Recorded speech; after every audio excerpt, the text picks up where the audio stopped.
And did we have a lot of conversations in Yiddish?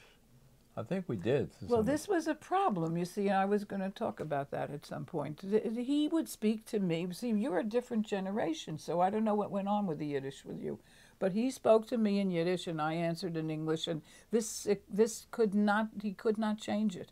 And I thought a lot about this, what was behind it with me, because I knew I could have spoken Yiddish to him, but I didn't. I just never did.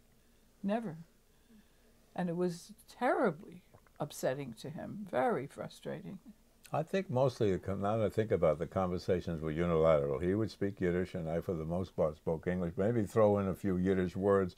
I think I was nervous that he would know that my Yiddish was grammatically incorrect in some way or other. And so, and my English was better than his, even though his was excellent. And so was mine.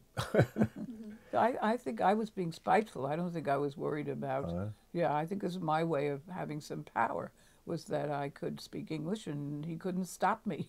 It's just, you know, but we talked a lot. We talked a lot about things. There was a lot of talking in the house. Well, you could see I talk a lot. I like to talk.